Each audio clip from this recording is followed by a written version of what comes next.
Mám pocit, že jsme se přesunuli opět z předsálí do sálu a já vás tak pomaličku utiším ještě jedním konkrétním sdělením, že, což jsme možná zmínili už na začátku, že tu konferenci nahráváme, a i když to určitě nebude zítra, ale chceme teda samozřejmě poměrně rychle, případně jednotlivé příspěvky potom umístit na náš web www.mehrin.cz, takže tím jenom chci říct, jakože dělejte si poznámky, to je samozřejmě v pořádku a na místě, ale mělo by to potom všechno být dostupné. Tak a teď už Táňa uvede našeho hlavního hosta dnešního dne. Děkuji. Michael Miller, docent Středoevropské univerzity, zavítal k nám z Vídně, žije v Budapešti a dlouhodobě se věnuje židovským dějinám na Moravě. Možná znáte jeho publikaci Emancipace Židů na Moravě anebo další a já nechci ukrádat čas, takže rovnou předám slovo.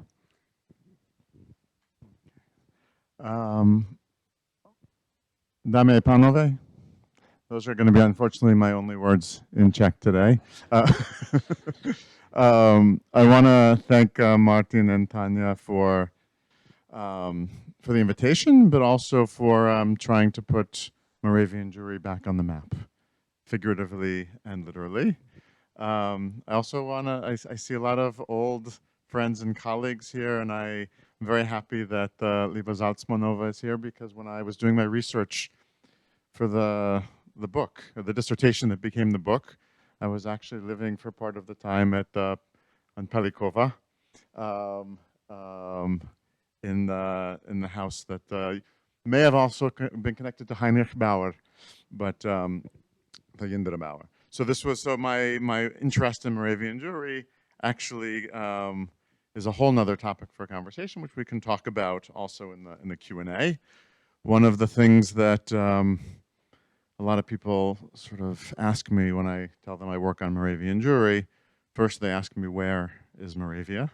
And then they say, why is an American like you working on the Jews of Moravia? They don't understand. And when Martin and Tanya and some others were in Vienna about in the fall, discussing Mali Merin and Merin the museum, I gave a talk about, basically a case for Moravia and why it is that someone who is not from Moravia is a Litvak whose ancestors are from Lithuania, Belarus, Russia, who was born in America, third generation. Why, if I have no family connection or personal connection, I'm interested in Moravia. This is something that we can also talk about at the end. This is a talk that I will also perhaps give some other time about this real case for Moravia for non-Moravians. Just a little anecdote. This was about 20 years ago when I first really started working on the Jews of Moravia. I got a phone call from HIAS. This is the Hebrew Immigrant Aid Society. And they said, we really need your help. And I thought, okay. I'm a scholar of Moravian Jewry, or a budding scholar of Moravian Jewry. Why does this organization need my help? They're a refugee aid organization. And they said, we have a refugee from Moldavia, and we need an expert on the Jews of Moldavia to really make the case. So it's nice to be around scholars who actually know where Moravia is and know the importance of it. My talk today is going to be partly there's a Czech translation for those of you who don't know English or don't know well enough to understand.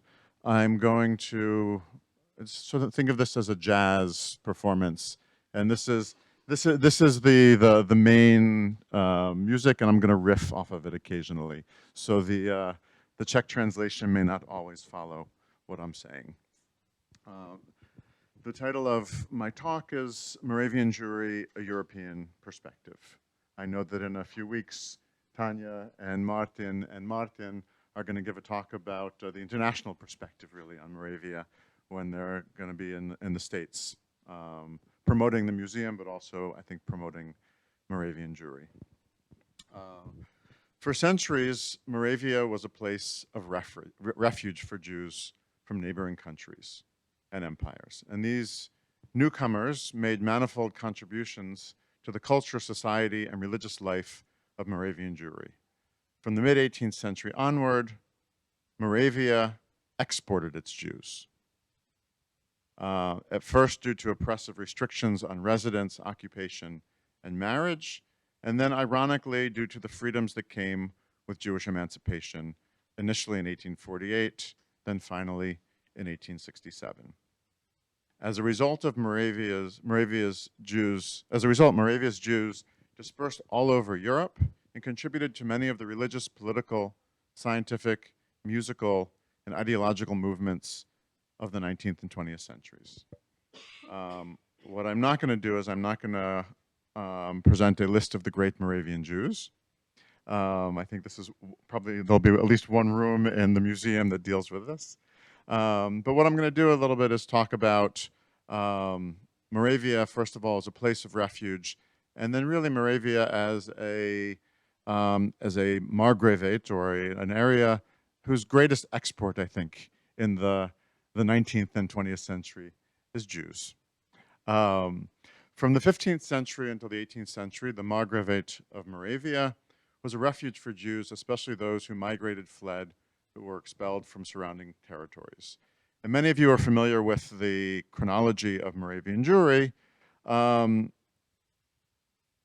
1421, Duke Albrecht of Austria brutally massacred the Jewish community of Vienna, burning many Jews at the stake for allegedly desecrating the host and aiding the Hussites, and some managed to flee Austria for Moravia. And this is something that maybe Pavel Kotzman can also shed light on. This is almost more anecdotal than actual concrete evidence of refugees from the Wiener Gesera in 1421. But we have much more evidence from later persecutions, massacres, expulsions. And of course, in 1648-49, Cossacks under the leadership of the Hetman Bogdan Khmelnytsky massacred thousands, maybe even tens of thousands, of Jews in Podolia and Bohemia, today's Ukraine. Sometimes history repeats itself. Thousands of Jews fled westward, many of them settling in Moravia. Some of the famous ones, and again, we know a lot more about rabbis because of rabbinic genealogies. We know also because of the culture of publication that the life stories of rabbis were quite often better documented by contemporaries. And one of these was Rabbi Shabtai HaKohen, the Shach, 1621 to 1662. He was a leading Talmudist who survived and chronicled the massacres, then fled to Moravia, where he served as a rabbi in Holashov until his death. So if you go there, you can see his grave. It is a place of pilgrimage. There are also scholars that speculate that some of the synagogue architecture and some of the synagogue traditions were brought from Poland in this period. What's also interesting is Shabtai Cohen is the one who instituted the 20th of Sivan, the month of Sivan, as a fast day in memory of the Jews who were killed in Nemirov, but sort of a fast day for all of the Jews killed in 1648-49. It went back to a blood libel in Blois in the 12th century. And interestingly enough, there were some places such as Hungary where the Orthodox community observed the 20th Sivan as Holocaust Memorial Day. So this goes back to the Shach. Another rabbi, Nata of Hanover, a Kabbalist who survived and chronicled the massacres. The most famous chronicle of the massacres, Yevin Mitzula, the Abyss of Despair. And he fled westward. He served as a rabbi in Uherski Brod, which unfortunately did not become a place of refuge for him. He was killed there during the Kuruts rebellions by Ottoman soldiers. In 1670, the Jews were again expelled from Vienna, this time by Emperor Leopold I. Some of these Jews ended up in Berlin. So we're here talking about Moravia, but the core of the Berlin Jewish community in the 17th century is actually Jews expelled from Vienna. But most of these Jews crossed into Hungary, Bohemia, and especially south and southwestern Moravia, where we are now, where they were welcomed into private towns, especially those owned by the Dietrichstein and Liechtenstein families, but also some others. And keep in mind that towns like Mikolov, Břeclav, Podivin, and Lednica are less than 100 kilometers from Vienna. I looked at Google Maps to see how long it would take to walk from Vienna to let's say to Mikolov, 18 hours. Okay, and I think you just go along Vídeňská, and you can pass by Malý Meran, but it's an 18-hour walk from Mikolov to Vienna and vice versa. So this I like to think of southwestern Moravia in particular as a suburb of Vienna. And it becomes much more of a suburb of Vienna in the course of the 19th century, and we'll see why. Most of these Jews settled in noble-owned towns. So this goes back to Pavel's question also about how do we refer to the settlement patterns in Moravia. We can't talk about a rural Jewry except for isolated Jews living as brewers and as leaseholders. We also can't really talk about an urban Jewry the way we can talk about Prague. Pavel mentioned Kolín. So to some extent, most of the Jews in Moravia were like those in Kolín, living in middle-sized towns, but there was a large network of these towns. In the 15th and 16th centuries, as everyone knows, the Jews were expelled from the royal free towns, such as Jihlava, Brno, and Olomouc, and they were welcomed on the estates of noble families who increasingly wielded economic, political, and cultural power after the Hussite Wars. From the 16th century onward, the center of Jewish life in Moravia was not in the cities, but rather in medium-sized noble towns that were large enough, and this is significant, they were large enough to support rabbis, ritual circumcisers, ritual slaughterers, and to maintain synagogues, schools, yeshivas, welfare organizations, and other Jewish communal institutions. Unlike in Bohemia, where Jews lived in one metropolis, Prague, or were scattered among tiny villages, most of Moravia's Jews lived in medium-sized towns. Mikolov, Prostějov, Boskovice, Třebíč, with flourishing religious, economic, and cultural life. And Mikolov, as you know, was the largest Jewish community, the seat of the chief rabbinate, and home to Moravia's largest yeshiva. But unlike Prague, it did not overshadow all the other Jewish communities. It was what we might call primus inter pares, first among equals. I lied to you, you're getting some more Czech. První mezi rovnými. Okay, and I think this is the way we really need to think of Moravian Jewry, is that there isn't one community overshadowing all the others. People forget in Bohemia that there were Jews outside of Prague. But this is not something that you can forget in Moravia because all the Jews are in these middle-sized, largely noble-owned towns. Mikolov attracted some of the greatest rabbinic luminaries from the mid-17th century until the mid-19th century, including, and I don't know why everybody needs to mention the Maharal. I don't know why I'm mentioning the Maharal. I visited Mikolov a few weeks ago with my students, and you go to the synagogue there, and it's as if the only rabbi there was the Maharal, who may have been involved in drafting the Shai Takanot, the statutes for Moravian Jewry.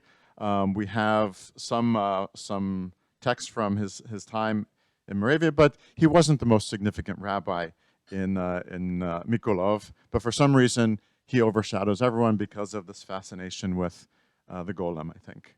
But there were other rabbis who were arguably more important for Moravian and non-Moravian history. Yom Tov Lipman Heller, Shmuel Shmelke Horovitz, the only Hasidic rabbi who actually has a real presence in Moravia, doesn't have a following, but has a presence. Mordechai Bennett, who plays a very central role in my book, along with Samson Raphael Hirsch. These were two of the most important rabbis of the 19th century, and they were chief rabbis here over there in Mikulov. And these rabbis, in turn, attracted students from all over Central Europe, giving Mikulov an almost cosmopolitan character in the 18th and 19th centuries. I visited Mikulov a few weeks ago. Mikulov is anything but cosmopolitan today. And it's remarkable when you think about a place like Mikulov or Olomouc. I don't know, let's forget Olomouc because this one. But Mikulov or Prostayov or Trebich, these are places that are barely on people's mental geography right now. There was a separate Jewish geography, but this overlapped a little bit with the non-Jewish geography, that these were actually important centers. They had important gymnasia, they had important cultural institutions, many of which were supported by the noble families. So we visit Mikulov today and we see this somewhat depressed and depressing border town that has a somewhat dilapidated castle on the hill that doesn't really have, it's not a center of cultural life.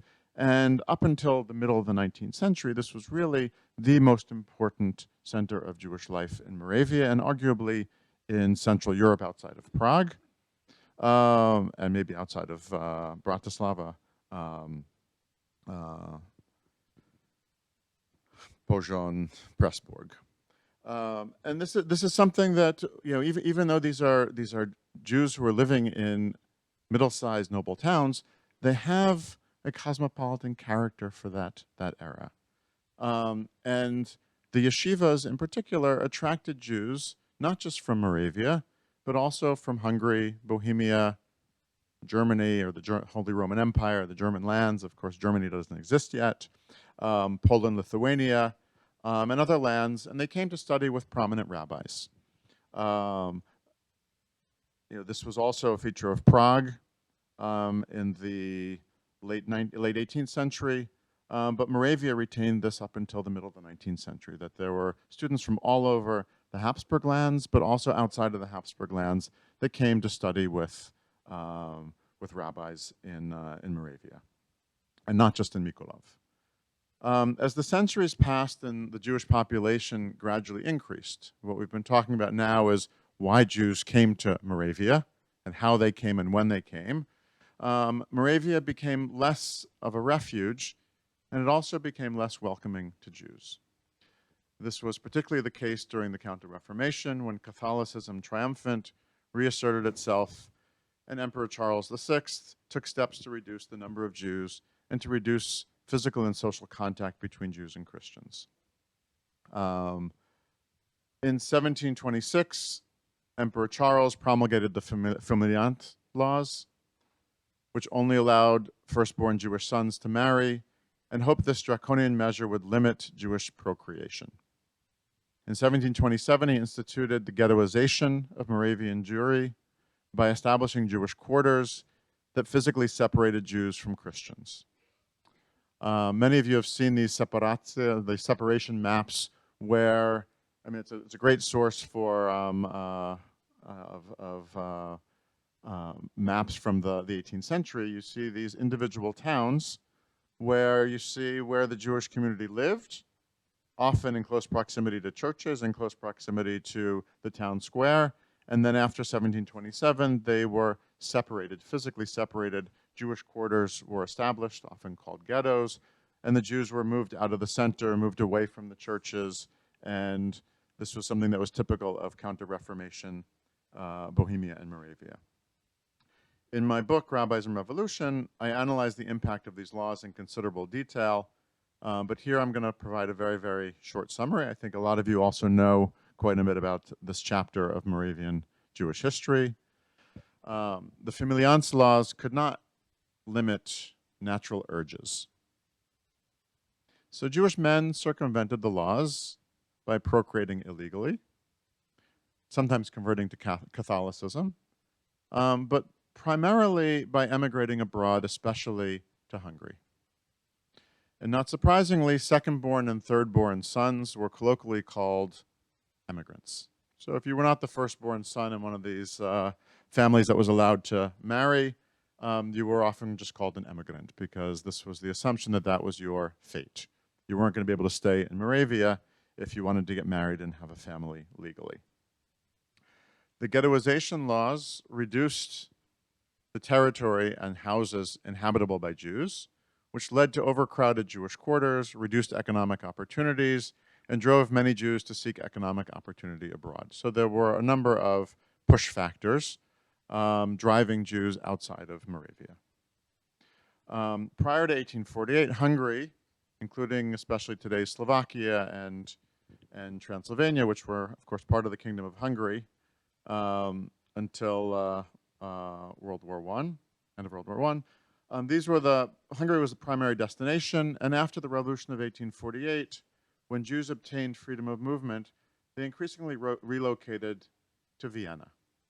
And I like to think of this as returning, back to their place of origin, because so many of the Jews could trace their origins back to Vienna, especially the expulsion in 1670.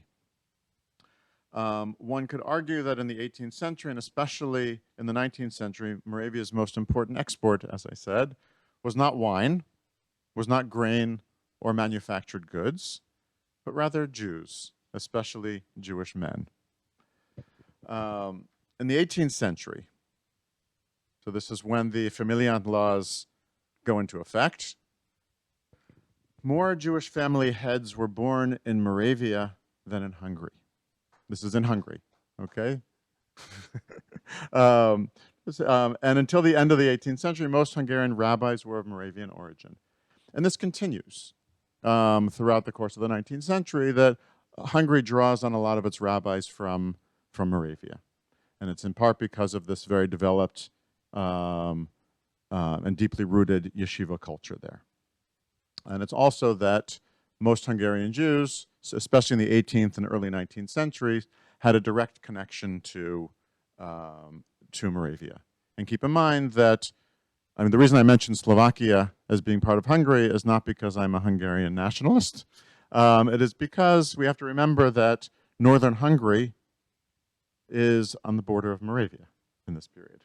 So Uherský Brod, a lot of the Jews moved from Uherský Brod in the 17th century already, but especially in the 18th century, just over the border to places like Myava and other small communities. So this is considered Hungary in that period. And all of Hungarian Jewry in this early period essentially can trace their origins back to Moravia. And even a cursory examination of Hungarian Jewish family names in the 20th century, the mid-20th century, reveals the Moravian roots of Hungarian Jewry. And I gave a talk about the Pulitzer family. So the Jewish Museum in Budapest has an exhibition in the Rumbach Synagogue that deals with the Pulitzer family, the Pulitzer Prize. And of course, this is from Police, the Moravian town of Police in German, Police in Moravia, or in Czech. And in preparation for this, I looked at a list of survivors of the Holocaust published in Budapest in 1946. And let me just give you a list of the names. And these are names that are not just single appearances, that appear 15 times, 20 times amongst the survivors. Boskowitz, Eibenschutz, Prosnitz, Goitain, which is Koyetin, Kostelec, Trebich, Nikolsberger, Austerlitz, Iritz, Pulitzer, and then in parentheses I put a name there, Nash. Okay. Theodor Herzl, born in Budapest in 1860. His maternal grandparents were named Nasha. I forget it was on the mother. I forget it was the great grandmother or the great grandfather, named Nasha. And what does Nasha mean? Okay, Nasha comes from Nikolsburg. It's an abbreviation of Nikolsburg or Nikolsburg. So if your name is Nash or Nasher, there's a good chance that you're a Jew of Moravian origin from Nikolsburg. And there's a lot of other names like this that you can't identify as Moravian names, but if you know a little bit about the geography and the abbreviations, you know that Nasher is a Moravian Jewish name that indicates Nikolsburg. Reinitz. also a fairly common name because Merešovajskirchen, Hranice, Reinitz was the Hebrew or Yiddish name for this. So Reinitz also is one of these names that is often a Moravian name. So what I like to say when I talk about Hungarian Jewry is that there's almost nothing more Hungarian than a Moravian name. Just as there's almost no name that is more Moravian Jewish than Polak. So by the end of the 19th century, Vienna was home to more Moravian Jews than Brno or Ostrava. Okay, so we see a shift here, Hungary really being a center of Moravian Jewry in the 18th and 19th century, and by, of course, the end of the 19th century, Vienna was home to probably more Czechs than Prague also, but to more Moravian Jews than Brno or Ostrava. And this is thanks to the short distances and the easy railway access. The move to Vienna did not entail severing ties with native communities, the way that the move from Moravia to Hungary did not involve severing ties. And Jews could visit friends and family on a regular basis.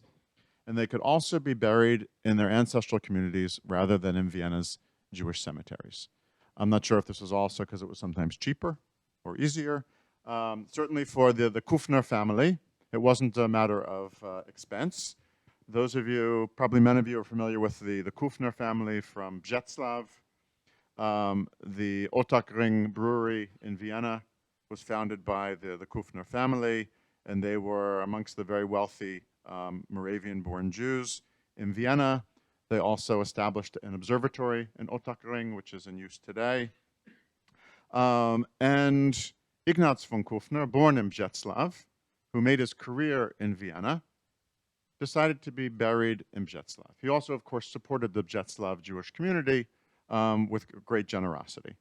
And if you go to the Břeclav cemetery today, you see a lot of destroyed graves. You see a number of restored graves. You also see a funeral hall that was, I'm trying to remember who built that funeral hall, but it was funded by the Kufner family. And that's recently restored. And you see one magnificent crypt that is the Kufner crypt, and it's where Ignaz von Kufner, he was ennobled, is buried. So this is someone who made his career in Vienna but returned. Kufner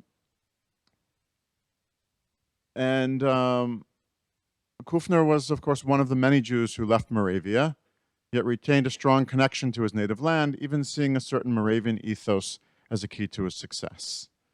And I want to spend the remaining few minutes talking about what this Moravian ethos might be. It's something also to think about when establishing a museum about Moravian Jewry. Stefan Zweig, born in Vienna, extolled the virtues of Moravia, his father's native land. As he wrote in The World of Yesterday, and this is how I start my book, there the Jewish communities lived in small country towns, on friendly terms with the peasants and the petty bourgeoisie. They were entirely free of both of the sense of inferiority and the smooth, pushing impatience of the Galician or Eastern Jews.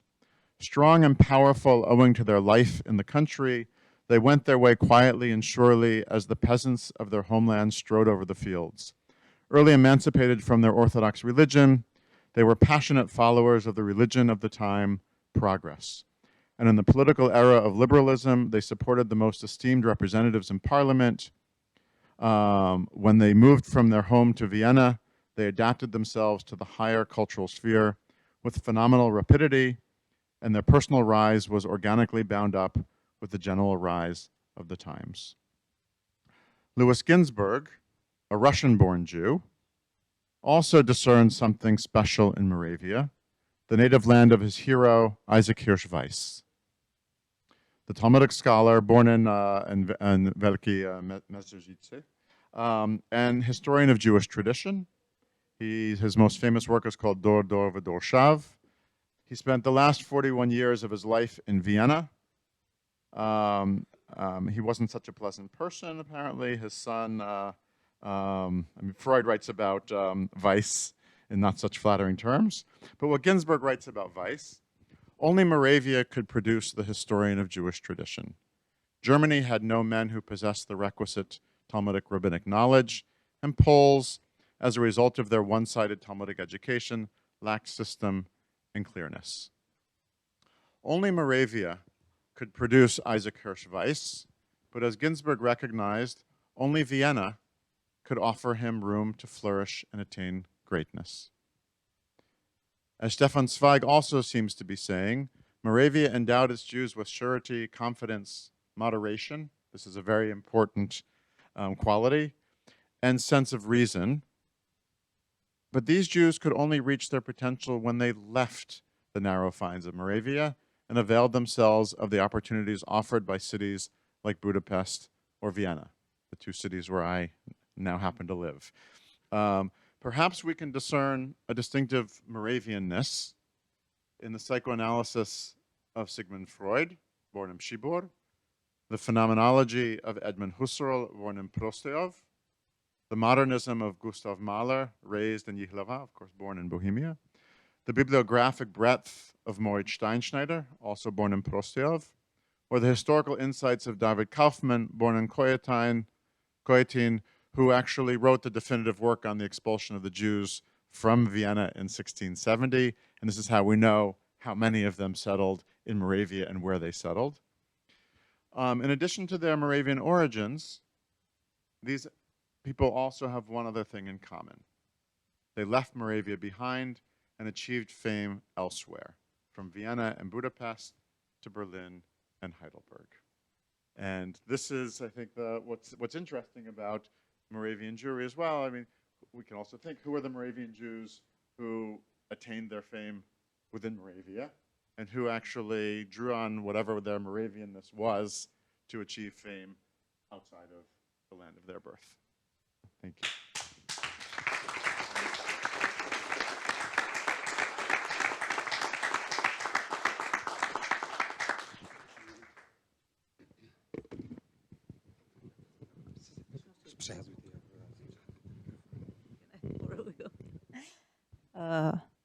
Až příště přijede Michael do Brna, dostane DVD s pohádkou Císařův pekař, pekařův císař a bude si ji pouštět před každou chanukou a pak bude rozumět, proč rabí Lev Maharal musí být všude. A já tím otvírám diskuzi, která bude znovu krátká, ale bude. Tak Roberte stručně, prosím. Děkuji vám za fantastickou přednášku. Thanks for excellent lecture. And Můžete v češtině. Dobře. Köszönöm szépen. Takže chtěl bych jenom říct, že Morava je u nás dlouhodobě vnímána, má to také svoje důvody. Je tady dlouhodobě vnímána jako něco nebezpečného, jako něco, co vlastně rozděluje lidi. Ale já bych chtěl upozornit na jednu věc, která je téměř zcela zapomenutá. Ve chvíli, kdy tu Moravu necháme, nebo někdo, možná i my sami, jako necháme společně vyrůst, tak je tady ten potenciál, o kterém vy jste v té vaší přednášce mluvil. Myslím, že to je nejlepší přednáška o Židech na Moravě, jakou jsem kdy v životě slyšel, asi jsem jich slyšel ještě málo. A určitě to není poslední. A chtěl jsem říct jenom to, že ve chvíli, kdy dáte naději, dáte prostor, dáte život, tak ten život se rozvine. Je to jako to semínko, ale ten život, který se potom bude přenášet dál, tak ten může mít mnohem větší dopad. Takže to, co jsem chtěl jenom říct, to poselství, který bych tady chtěl, aby zaznělo, je, že ve chvíli, kdy ta Morava jednou začne dýchat, začne žít, tak v tu chvíli začne spojovat. A tady bych chtěl upozornit jenom na jednu věc.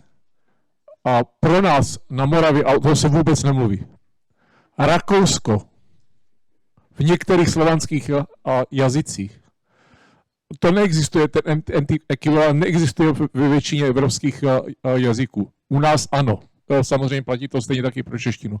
Rakousko je název, který je odvozen podle hradu a města Rakous.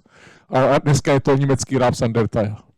Takže ve chvíli, kdy mluvíme o Rakousku jako státě nebo Rakousko-Uhersku, tak jsme v podstatě tak trochu jednou nohou doma. A já bych chtěl jenom upozornit na jednu věc, nevím, jestli tady někdo z toho Mérinu, jestli o tom takto někdy uvažoval. Nežidovská nejdůležitější edice pro staré dějiny, přednáška tady začínala těmi možnými kořeny, tak se jmenovala Magné Moravie Fontes Historici. Je to nejlepší edice, jinou tady ale lepší nemáme pro toto období.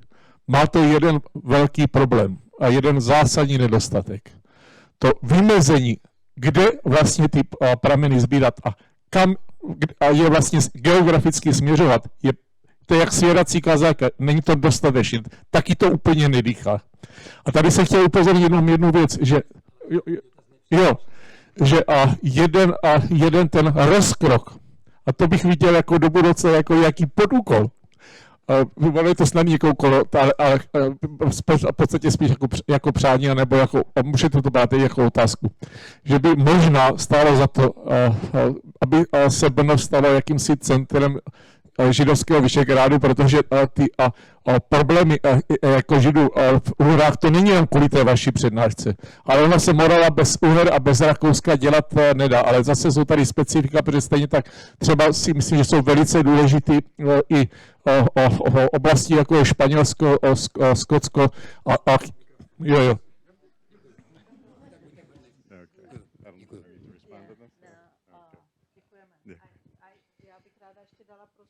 Jo, je někdo, kdo by se ještě... Poté ještě... Chce se někdo něco zeptat? Jo. Děkuju. Já bych se chtěl opravdu zeptat. A to... Mluvíte nebo ne? Já to nepoznám, děkuju. Jestli, když jste zkoumal ten vliv Moravy dolů na Vídeň, jak se vám tam objevuje to, že vlastně to bylo německé prostředí, které v té době plynule pokračuje na sever, protože dneska je tam Polsko a tenkrát tam byly německé země, vlastně to Slezsko, já to vedu příkladu rodiny Lefber, která se z Moravy emancipovala vlastně rovnostranně jak do Vídně, tak nahoru do jinak, ale prostě do toho německého Slezska, do toho meziválečného nebo předválečného německého prostoru, protože vlastně tady dneska bych se trošku opřel před řečníka, ta Breslau-Wein dálnice, I should ask in English, if your opinion about exile of Moravian Jews, did you see the part of German culture and also geographical part between Breslau and Wein and actually Wien? Thank you. Yeah. Problém tohle prostoru. That typically from Boskovic was one family part through all this part, and this is in your lectures on or your research. Did you find the connection between the today's Austria but former German parts of countries? Thank you. Should I answer now? Okay. I mean, one of the, I'm going to actually respond in part to the first comment. One of the reasons that I think Moravian Jews did prosper outside of Moravia is because Moravia itself, because of this confinement to a large extent, which forced Jews to develop an intellectual culture, a rabbinic culture domestically. They didn't have the opportunities to go to Vienna in the same way as they did in the 19th century. And it meant also that you had towns like Boskovice, where the Löwbeer family was from, and towns like Prostojov, which became almost little Athens. I mean, they had, especially in the late 18th and early 19th centuries, these were centers of Jewish enlightenment, these were centers of Jewish industry, and it meant that there was often money to support institutions. It meant that there, in the case of Prostojov, you had the Ehrenstam family, which had one of the most important libraries, Hebrew libraries, in the late 18th century. So you had Jews who could not emigrate, who were in many cases forced to develop their industry, develop their intellectual abilities domestically. And many of them, of course, were in commerce, and they had connections to all the places that you mentioned in Silesia. I mean, also one of the most important sources for Moravian commercial history is the Leipzig Fair. So this is in Saxony, right? So we know of these business connections throughout the 18th, 17th, 18th, and 19th centuries, especially. And these also were connected to family connections that emerged. The connections to Wrocław, I think are much more important in the 19th century when there's a rabbinical seminary there that attracts quite a number of Bohemian, Moravian, and Hungarian students who are looking for a kind of middle road between orthodoxy and reform. And this, of course, becomes the founding seminary of the conservative, what we know as the conservative movement today.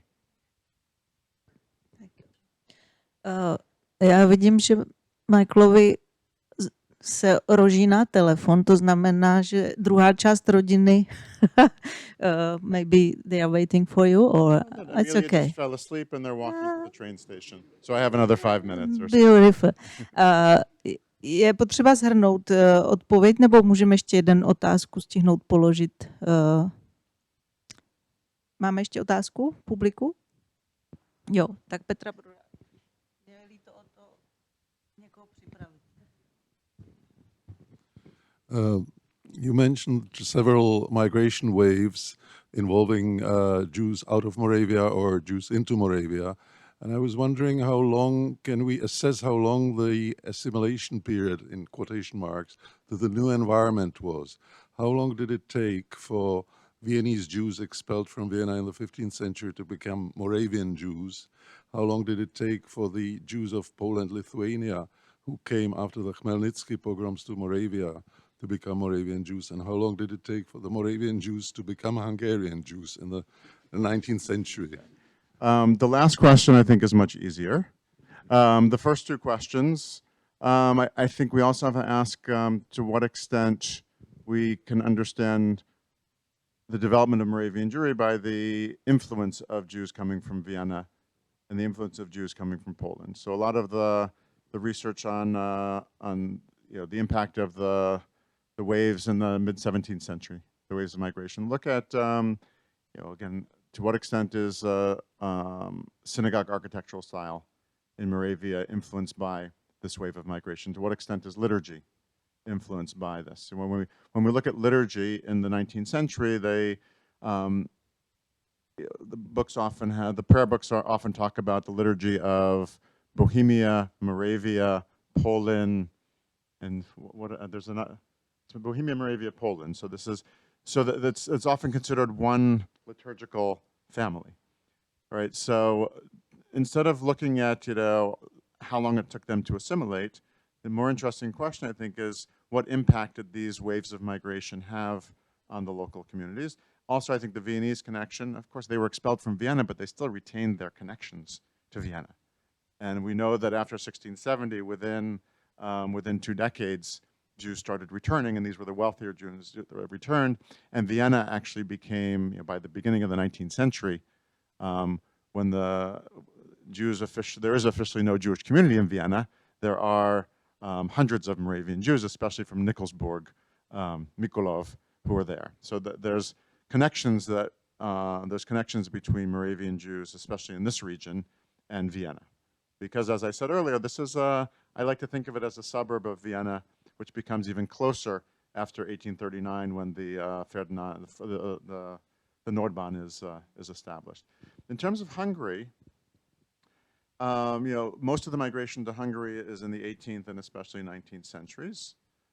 Many of the important rabbis that I work on in Moravia in the mid-19th century end up in Hungary. So Leopold Löw Schwab, and there's a couple of dozen others that I could mention, and they become the first rabbis to preach in Hungarian. Okay, these are Moravian-born rabbis who are at the forefront of the modernization movement. So in some respects, they become more Hungarian than the Hungarians, or as they like to say in Hungarian, they become more papish than the Pope. And they understand that there is an opportunity to integrate, I'm not using assimilate, an opportunity to integrate into the cultural nation of the Hungarians, right? And this is something that they didn't necessarily see an opportunity to do within Bohemia or Moravia. At least it wasn't seen as being reciprocal.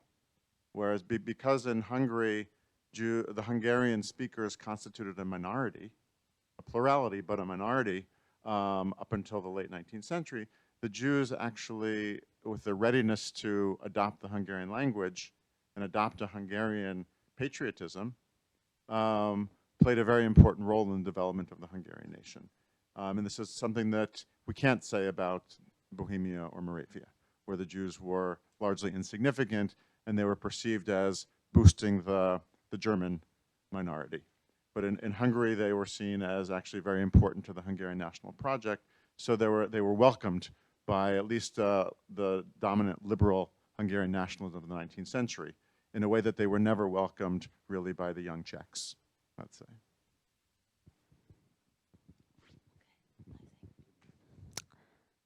Děkujeme za otázky. Thank you, Michael, very much for your speech. Já sleduju čas a budu muset vyhlásit hodinovou pauzu na oběd. Už možná to tady signalizovali nějaké přeřeky. Takže ještě jednou děkuju vám za vaši laskavou pozornost. Sejdeme se tady možná i dřív než za hodinu. Program říká o 12:30. Jak to půjde, tak to půjde. Ale začneme poobědový blok digestivní, tak jak je v programu. A maďarsky umím říct jenom 303, to bylo číslo mého pokoje na kolejích, takže obdivuju všechny moravské rabíny za to, jak to rychle zvládli. Thank you very much.